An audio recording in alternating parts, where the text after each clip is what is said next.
सी water.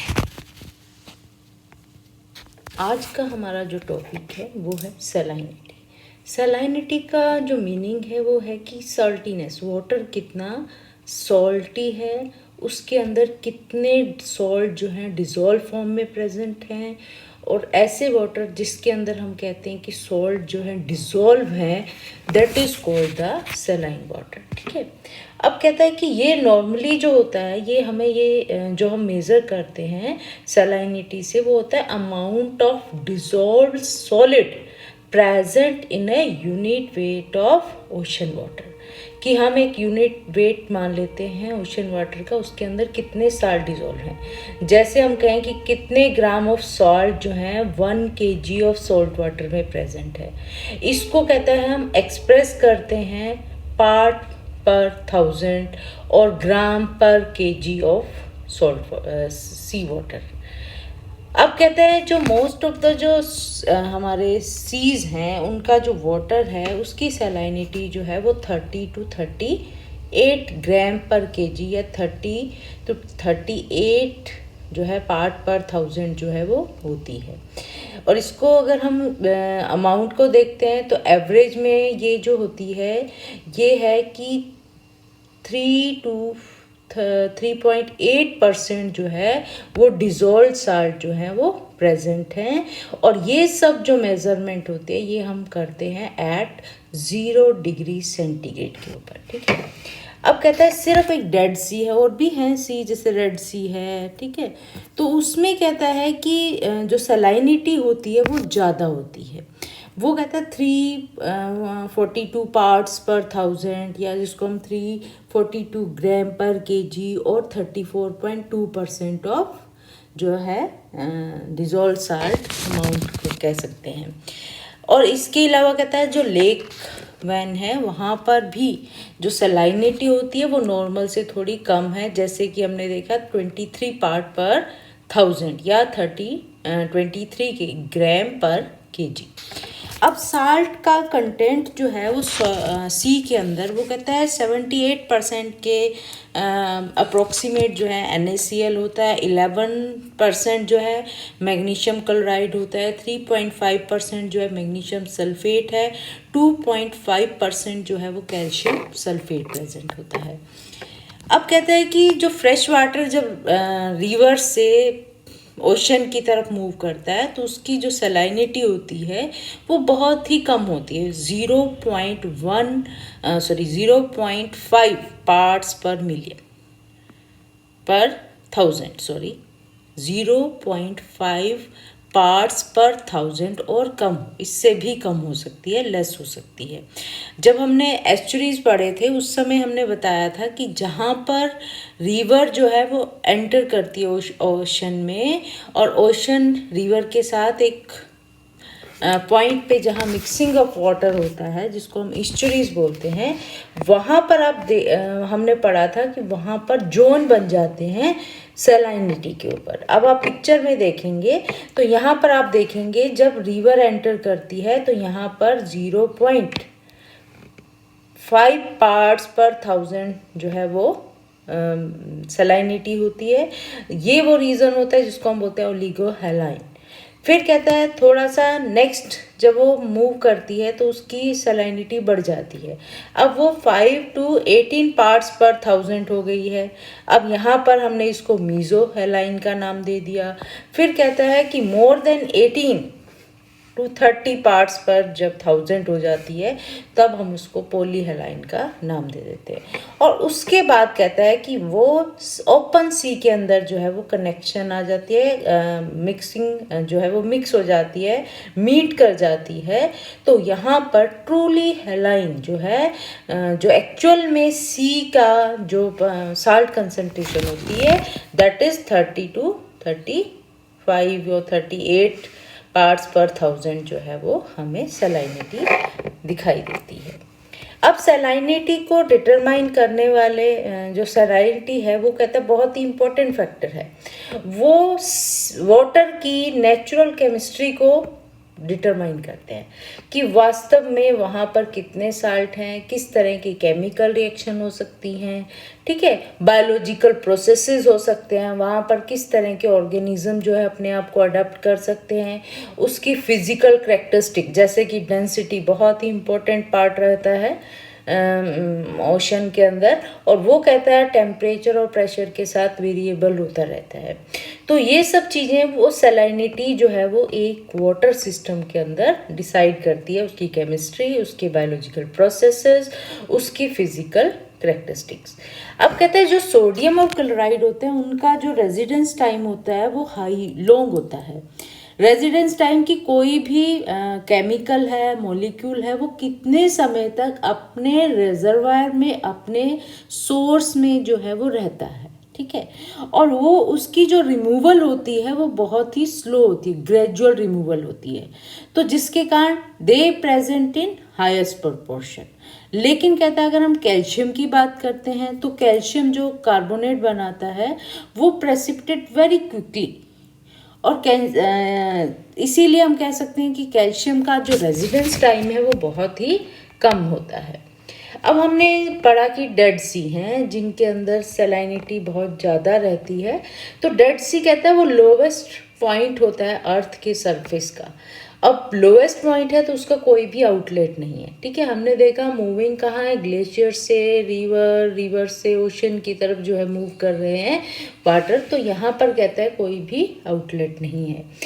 और ये कहता है ऐसी आइसोलेटेड बॉडीज़ होती हैं जिनका कोई आउटलेट नहीं होता और उनकी जो सैलिनिटी है वो 9 to 10 टाइम जो है वो सी से, नॉर्मल सी से ज़्यादा होती है। अब ये कहता है वर्ल्ड की साल्टेस्ट बॉडी ऑफ वाटर है डेड सी, जिसकी आप सैलिनिटी की देखते हैं तो वो कहता है 342 ग्राम पर केजी, 34.2% जो है, या इसको हम कह सकते हैं 342 पार्ट्स पर थाउजेंड जो है इसकी सैलिनिटी रहती है, जबकि इसकी डेंसिटी जो है 1.24 kg पर लीटर ऑफ वाटर है। अब कहता है ये इतने ज़्यादा सॉल्ट होने के कारण इसके अगर अंदर आप स्विमिंग करोगे तो ऐसा लगेगा जैसे आप फ्लोटिंग हो रही है, फ्लोट कर रहे हो, ठीक है। सैलिनिटी कहता है इतनी ज़्यादा है कि वो प्लांट्स और एनिमल की स्पीसीज को फ्लोरिश नहीं होने देते। अब जैसे कि नाम हमें बता रखा है डेड सी, तो यहाँ पर प्लांट्स और एनिमल जो है वो फ्लोरिश या नहीं हो सकते। अब कहता है फिर भी यहाँ पर कुछ जो है बैक्टीरिया और माइक्रोबियल फंजाई जो है वो हमें प्रेजेंट दिखाई देती हैं। फिर आता है उसके बाद रेड सी। रेड सी कहता है नाम रेड है, लेकिन कुछ हमने पढ़ा भी था एल्गीज होती हैं जो ग्रो करती हैं, रेड एल्गीज, उसके कारण इसका कलर जो है थोड़ा सा, लेकिन ये वास्तव में रेड नहीं होता, ठीक है। ये वो पॉइंट होता है जहाँ पर डेजर्ट जो है ओशन के साथ मीट करता है, और ये कहता है वन ऑफ द जो प्लैनेट का most exotic and fascinating natural seascape है, ठीक है। और ये रेड सी जो होती है वो कहता है इंडियन ओशन का एक एक्सटेंशन होती है जो अफ्रीका और एशिया के बीच में लोकेट करता है, और ये भी कहता है one of the saltest body of water in the world and the most saline open sea, और इसकी सैलाइनिटी जो है 40 पार्ट्स पर थाउजेंड जो है देखने को मिलती है। अब ये क्यों होती है सैलाइनिटी ज़्यादा है? क्योंकि रेट ऑफ जो इवेपोरेशन है वो हाई है, लो प्रेसिपिटेशन है, लो रिवर रन ऑफ है, और जो सर्कुलेशन है वो वहीं तक ही सीमित है, और जिसके कारण उसका वाटर जो है वो सलाइन हो जाता है।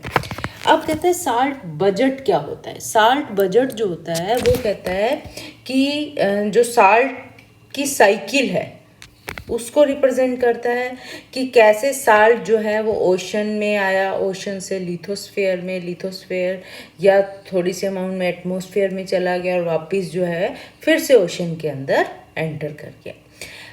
दूसरा वर्ड एक और आता है एब्सोल्यूट सैलिनिटी। एब्सोल्यूट सैलिनिटी का मतलब है कि mass fraction of dissolve material, कि सी वाटर के अंदर कितने डिजोल्व मटेरियल प्रेजेंट हैं, और ये कहता है एडिशन और removal of fresh water in अगर हम कंपेयर करेंगे सॉल्ट कंटेंट के साथ तो वो भी हमें उसकी सलाइनिटी को शो कर रखता है।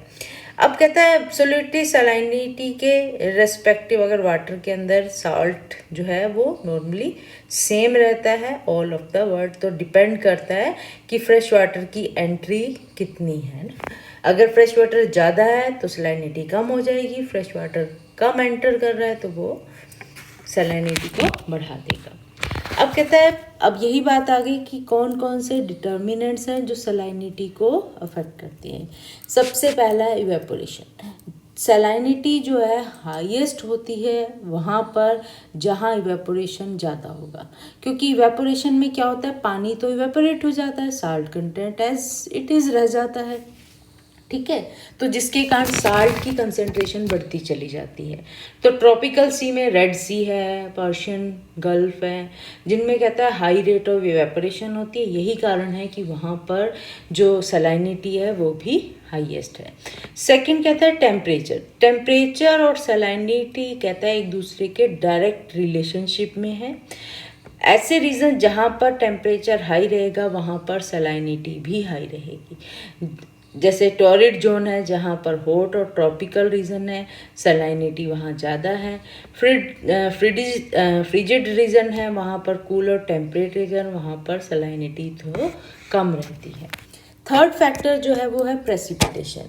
कहता है प्रेसिपिटेशन और सलाइनिटी एक दूसरे के ऑपोजिट वर्क करते हैं, कि कहीं पर प्रेसिपिटेशन अगर ज़्यादा है तो वहाँ पर सलाइनिटी लो हो जाएगी, ठीक है। और यही रीज़न है, कहता है आपने देखा होगा इक्वेटोरियल रीजन जो और सब ट्रॉपिक रीजन है, उन दोनों रीजन के अंदर कहता है टेम्परेचर सेम है, हॉटनेस सेम है, लेकिन वहाँ पर सलाइनिटी डिफ़र करती है, क्योंकि सब ट्रॉपिक जो है जो हमारा इक्वेटोरियल रीजन है वहाँ पर हैवी प्रेसिपिटेशन रहती है। हैवी प्रेसिपिटेशन के कारण वहाँ पर सलाइनिटी जो है वो कम हो जाती है। ओशन करंट भी कहता है इम्पोर्टेंट रोल प्ले करते हैं, क्योंकि वहाँ पर प्रेजेंट जितने भी डिजोल्व साल्ट हैं उनकी डिस्ट्रीब्यूशन एज पर स्पेस जो है वो अफेक्ट करते हैं। Warm current near the equatorial region, वो क्या करते हैं, साल्ट को ईस्टर्न मार्जिन की तरफ मूव करवा देते हैं, और जिसके कारण साल्ट जो है accumulated in the near the जो वेस्टर्न मार्जिन है। सिमिलरली कहता है ओशन करंट जो है टेम्परेट रीजन में increase the salinity of ocean water near the eastern margin, ठीक है। तो ओशन का करंट, ठीक है, वार्म वाटर का करंट जो है वो डिपेंड करता है कि किस रीजन के अंदर सलाइनिटी ज़्यादा रहेगी। अब आप देखेंगे फ्रेश वाटर का इन्फ्लक्स, कितना फ्रेश वाटर ऐड हो रहा है। कहता है मेजर रीजन जहाँ पर ओशन के अंदर रिवर मीट करती है और माउथ ऑफ द रिवर जैसे कि गंगा, जहाँ पर ओशन सरफेस सलाइनिटी जो है वो लोअर होती है देन द एवरेज सरफेस सलाइनिटी, ठीक है। जहाँ पर फ्रेश वाटर एंटर कर रहा है वहाँ पर सलाइनिटी लो होती है as compare to the average surface salinity. दूसरा कहता है in polar region. Polar region में क्या होता है, ग्लेशियर जो है टेम्परेचर हाई होते ही मेल्ट होने लग जाते हैं समर्स में, जिसके कारण फ्रेश वाटर जो है वो ज़्यादा एंटर करता है, जिसके कारण ओशन की जो सलाइनिटी है वो डिक्रीज हो जाती है। अब कहता है सोर्स ऑफ सॉल्ट है क्या, सी वाटर के अंदर सॉल्ट आते कहाँ से हैं। तो पहला तो वही है कि जब रिवर का वाटर आता है या रेनफॉल के बाद जो ग्राउंड में सॉल्ट होते हैं वो वॉश आउट हो जाते हैं, और वो जैसे ही एंटर के अंदर ओशन के अंदर एंटर करते हैं तो वहाँ पर साल्ट कंसंट्रेशन बिल्डअप कर देते हैं, ठीक है। अब कहता है साल्ट जो है वाटर जो है वो लीव कर सकता है इवेपोरेशन के द्वारा, लेकिन सॉल्ट नहीं मूव करते, जिसके कारण वाटर जो है वो लॉस हो गया, इन्वायरमेंट में चला गया इवेपोरेशन के बाद, सॉल्ट रिमेन देयर, जिसके कारण सी जो है वो सॉल्टी होते चले जाते हैं। सेकंड है वेदरिंग। वेदरिंग जैसे कि विदरिंग में क्या होता है कि जब पानी रॉक के कांटेक्ट में आता है तो विदरिंग स्टार्ट हो जाती है, जिसके कारण जो लीचिंग का प्रोसेस है वो स्टार्ट हो जाता है। रॉक से जो सोडियम है, कैल्शियम, मैग्नीशियम वो लीच आउट होते हुए पानी के अंदर एंटर कर जाते हैं। कुछ कहता है सबमराइन वोल्केनिज्म भी जो मिड ओशन के अंदर हमें देखने को मिलती है, वो भी कहते हैं कुछ हद तक सॉल्ट की कंसंट्रेशन को बढ़ाती हैं। वोल्केनिक इरप्शंस हैं जो कि क्या करते हैं, rocks, sulphur rocks, there is not very much chlorine और सल्फर इन द रॉक्स, लेकिन क्या होता है हमने जब पढ़ा था कॉन्टिनेंटल शेल्फ जो जियोथर्मल वेंट के बारे में, तो उसमें हमने बताया था कि जो सॉल्ट होते हैं वो एज इट इज़ नेचुरली इतने सॉल्टनेस को नहीं कॉज करते, लेकिन कहते हैं अगर केमिकल रिएक्शन हो जाती हैं जियोथर्मल वेंट में, जो हम कहते हैं ही गर्म पानी है या साल्ट जो है वो हॉट वाटर के साथ मिक्सिंग हो गई, साल्ट की कोल्ड वाटर के साथ मिक्सिंग हो गई, जिसके कारण वो क्लोराइड और सल्फेट बना देते हैं, that rains into the ocean. ठीक है, सिंपल अगर आप क्लोरीन और सल्फर की बात करते हैं जो रॉक्स में हमें मिलती है, वो इतनी सलाइनिटी नहीं ला सकते, लेकिन केमिकल रिएक्शंस हैं जो कहते हैं उन क्लोरीन को क्लोराइड में, सल्फर को सल्फेट में कन्वर्ट करती हैं, that are the main source of salinity. अब कहते हैं हमने देखा सॉल्ट की एंट्रेंस हो रही है, कहाँ कहाँ से सॉल्ट आ रहे हैं जिसके कारण वो सॉल्टी होता है। कहते हैं कुछ जो है लिमिटेड अमाउंट में कहता है सॉल्ट की रिमूवल भी होती है, जैसे फिजिकल रिमूवल की वेव एक्शन है जो क्या करती हैं, बीच को में पानी को जो है दूर तक ले जाती हैं, वहाँ पर साल्ट जो है वो सेटल हो जाते हैं ग्राउंड के ऊपर, वाटर जो है वो बैक हो जाता है, जिसके कारण वहाँ का जो लैंड एरिया है दैट बिकम सलाइन। दूसरा कहता है बायोलॉजिकल रिमूवल होता है, जिससे मैराइन ऑर्गेनिज्म होते हैं वो कैल्शियम अपने बोन फॉर्मेशन के लिए कैल्शियम को एक्सट्रैक्ट कर लेते हैं वाटर से, और ये कहता है ये जो रिमूवल का पार्ट है वो बहुत ही लिमिटेड होता है। फिर कहता है हमें वेरिएशन दिखाई देती है सलाइनिटी में। हम कहते हैं कि पूरे वर्ल्ड के जो सी हैं उनका सेम जो है वो सॉल्ट कंसंट्रेशन नहीं रहती। हम ये भी देखते हैं कि सरफेस और बॉटम डीप वाटर के अंदर भी सलाइनिटी जो है वो सेम नहीं रहती, वहाँ पर हमें वेरिएशन दिखाई देते हैं। तो पहला है हॉरिजॉन्टल डिस्ट्रीब्यूशन ऑफ सलाइनिटी। हॉरिजॉन्टल में आप देखेंगे कि जो सरफेस पे सॉल्ट कंसंट्रेशन हम कह रहे हैं फ्रेश वाटर की ऐड हो रही है, चाहे वो इनफ्लो लार्ज रिवर है, चाहे रेनफॉल है, चाहे वो मेल्टिंग ऑफ ग्लेशियर है, वो क्या करते हैं सलाइनिटी को डिक्रीज कर देते हैं। ठीक है, जैसे हमारे जो सीज हैं with salinity level below the normal, कि नॉर्मल जो सलाइनिटी है उससे कम होते हैं, जैसे हम पढ़ा लेक बैन जिसमें आर्कटिक ओशन है, साउदर्न ओशन है, सी ऑफ जापान है, जहाँ पर सलाइनिटी है वो कहता है लो होती है 21 पार्ट्स पर 1000। दूसरा कहता है कि अगर टेम्परेचर बढ़ जाता है, हाई इवेपोरेशन हो जाती है, या कहता है फ्रेश वाटर जो है वो उसकी इन्फ्लक्स कम हो जाती है, तो सलाइनिटी जो है वो इंक्रीज हो जाती है। और ऐसे सी जहाँ पर सलाइनिटी नॉर्मल से अबव रहती है, जैसे हमारा रेड सी है, डेड सी है। वर्टिकल डिस्ट्रीब्यूशन अगर हम बात करते हैं तो सलाइनिटी जो है वो कहता है डिक्रीज होती है विद इंक्रीजिंग डेप्थ। जैसे जैसे आप डीप में जाते हैं ओशन में तो सलाइनिटी जो है वो डिक्रीज होती है। ठीक है, at the equator as well as near the tropics.